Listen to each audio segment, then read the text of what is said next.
Here's everything that my kids eat in a day. Just a little disclaimer. I do not have lunch on camera because my daughter warmed up pizza for her and my youngest son, and I was not able to film that. She wanted to make lunch for them. I went ahead and I scrambled up 2 eggs and I put some turkey bacon in the oven. I'm going to go ahead and warm up these frozen pancakes and waffles that I like to keep in the house just for quick mornings when I don't feel like cooking, and even for like school mornings when my kids want something quick and warm to eat. After breakfast, they had their lunch, and of course a little later on I got started on dinner.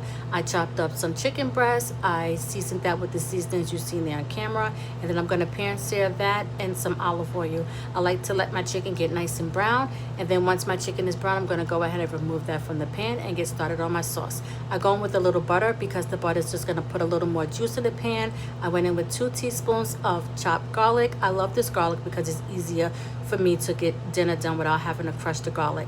I'm going to go in with a whole stick of cream cheese. Yes, I said a whole stick of cream cheese. The cream cheese is pretty much like the base of the sauce, being that is the only cheese that we're going to add in the sauce. If you let your cream cheese kind of come to room temperature and get it nice and soft, the least amount of time that you have to stand there and kind of stir. So I was there stirring for a little while because my cream cheese was still kind of cold. I'm going to go in with a little bit at a time with some heavy whipping cream because I kind of want to build my sauce up, and I want to make sure that my cream cheese is nice and soft and that there's no blobs of cream cheese. I want it to be nice and smooth and my sauce to be nice and creamy. So I did go in a little bit at a time. I am going to use the whole quart of whipping cream. Into that I'm going to add a whole pack of ranch seasoning. So this recipe is called the chicken bacon ranch, but I never use the bacon, so you are more than welcome to add the bacon. It is pork bacon or whatever bacon of your liking you will add to it, but I never use the bacon. I just use just the chicken, the sauce, and a vegetable. So I have done this actual dish with fresh broccoli.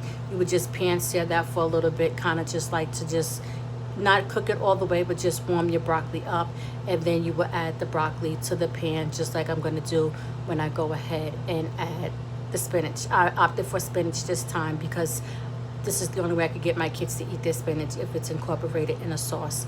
I'm going to put my chicken back in the pan with the sauce and the spinach, and I'm going to top that with some cheddar cheese and some white cheddar, and I'm going to put that in the oven at 350 for like another 15 to 20 minutes, kind of just to let the flavors incorporate and to let the cheese brown a little bit.